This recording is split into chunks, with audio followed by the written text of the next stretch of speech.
అదే RTV app వార్తల్ని క్షణాల్లో చదివే అవకాశం ఉంటుంది. ఒక న్యూస్ పేపర్, ఒక టెలివిజన్ ఛానల్ మీ చేతుల్లో ఎప్పుడూ ఉంటాయి.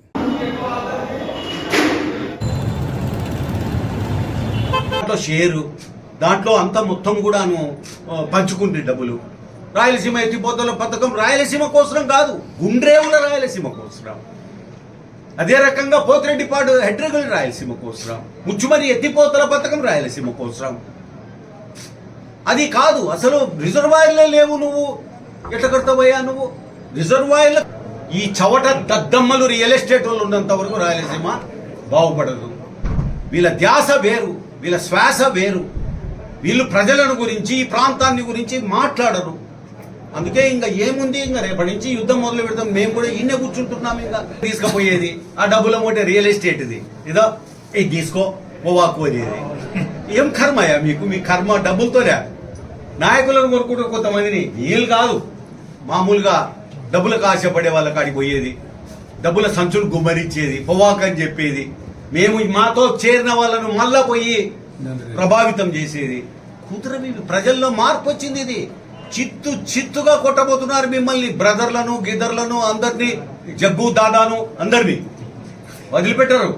ఈసారి కక్ష మీద ఉన్న నిన్న చెప్పులేసినారు చూడు, సిగ్గులే కొంచెమన్నా. ఆడ అనంతపురంలో చెప్పులు, నువ్వు సెక్యూరిటీ రాకుండా ఉంటే చెప్పులు పడతాయో ఏంటి పడతాయో తెలియదు, నాకైతే తెలియదు. మీరు సెక్యూరిటీ పెట్టుకొని అంత చెట్లు కొట్టేసి దాపు ఎక్కడా కూడా అడ్డం లేకుండా చేసుకొని, ఓ అబ్బా అంత పెద్ద సెక్యూరిటీతో మీరు వస్తున్నారు కాబట్టి ఏదో వచ్చి మైకు తీసుకొని మాట్లాడిపోతున్నారు.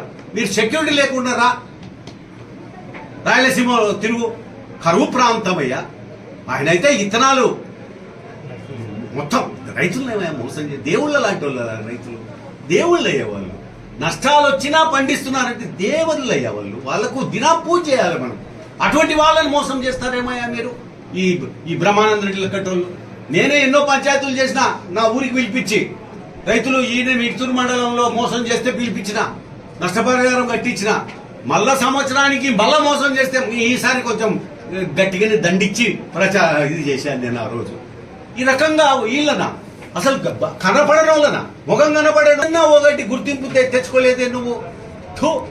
ఏమన్నా పనే, అందరు తూతూ అంటున్నారు ఈరోజు.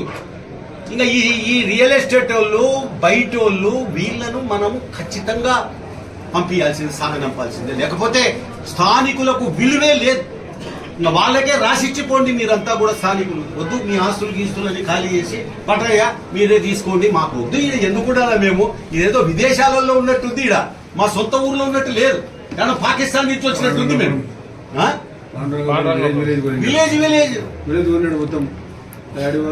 ఎక్కడికి ఏంటి, ఏం జరుగుతోంది ప్రజలు నేను ఒకటే అడుగుతున్నా. ఈ రోజు రాయలసీమకు, నంద్యాల మొత్తానికి నంద్యాల జిల్లాకు అత్యంత ప్రాణప్రదమైనది గుండ్రేవుల రిజర్వాయర్. గుండ్రేవుల కడితే ఈ ప్రాంతానికి నీటి సమస్య ఉండదు. ఆళ్లగడ్డ నుంచి మనకు నందికొట్కూరు, అదే రకంగా కర్నూలు కానీ, లేకపోతే మనకు శ్రీశైలం నియోజకవర్గం కానీ, ఈ వీటికి చాలా మటుకు నీటి సమస్య తీరుతుంది. శాంక్షన్ అయిన ప్రాజెక్ట్ అది గుండ్రేవుల. ఈ గుండ్రేవుల కోసం ఎవరైనా ఈ శిల్పాలు కానీ, కర్సాన్లు కానీ, లేకపోతే ఆడ బాలనాగిరెడ్డి బ్రదర్స్ కానీ ఎవరన్నా స్పందించారా? లేదే. ఎందుకు స్పందించారో? వీళ్ళకి ఆ తెలివి లేదు, వీళ్ళకి అవగాహన లేదు. గుండ్రేవులో ఉంటే ఏమో తెలియదు. అది శాంక్షన్ ప్రాజెక్టు 20 టీఎంసీల నీళ్లు. 20 టీఎంసీలు అంటే దాదాపుగా 60 టీఎంసీలు వాడుకోవచ్చు ప్రతి సంవత్సరం. నీటి ఎద్దడి ఈ రోజు ఉంది అంటే గుండ్రేవుల రాకపోవడమే ఈ రోజు నీటి ఎద్దడి. దాని గురించి మాట్లాడే నాదులు లేడు. ఎంతసేపు ఉన్నా ఇదో నంద్యాల పక్కన మనము లేఅవుట్ చేద్దామా, కర్నూలులో ఏమన్నా ఒక బోర్డు ఆస్తులు అవి ఆక్రమించుకుందామా, లేకపోతే ఏదన్నా బెదిరించి ఇద్దరు అన్నదమ్ములో లేకపోతే స్నేహితుల మధ్యన డిస్ప్యూట్ ఉంటే వాళ్ళని కూర్చోబెట్టి బెదిరించి రాపించుకోవడమా? ఇదా మీరు చేసింది ఈ 5 సంవత్సరాలు? ఇది కాదు కావాల్సింది. ముఖ్యంగా గుండ్రేవుల రిజర్వాయర్ పూర్తి చేయాలి, రైతులను ఆదుకోవాలి. ఈ ప్రాంతంలో ఊరికే కనపడుతుంది మీకు మనకందరికీ ఏదో పచ్చగా, కానీ ఎప్పుడు నీళ్లు వస్తాయో, ఎప్పుడు పోతాయో. ఐఏబీ మీటింగ్ లో ఏం మాట్లాడినాడు ఈయన? ఇప్పుడున్నటువంటి ఎమ్మెల్యే గాని, ఇప్పుడున్నటువంటి ఎంపీ గాని ఐఏబీ మీటింగ్ అని జరుగుతుంది. ఇరిగేషన్ డెవలప్మెంట్ అడ్వైజరీ బోర్డు అది. ఐఏబి మీటింగ్ జిల్లా స్థాయిలో జరుగుతుంది. దాంట్లో ఎప్పుడన్నా వీళ్ళు మాట్లాడినారా? ఎప్పుడన్నా ఇదిగో ఈ ప్రాజెక్టు, ఇదిగో అల్గనూరు తెగిపోయింది, దాదాపు 5 ఏళ్ళు అయింది ఇది ఖాళీ అయిపోయి, అల్గనూరులో నీళ్లు లేవు ఒక చుక్క కూడా, దాన్ని బాగు చేద్దామని ఎవడన్నా అడిగినాడా?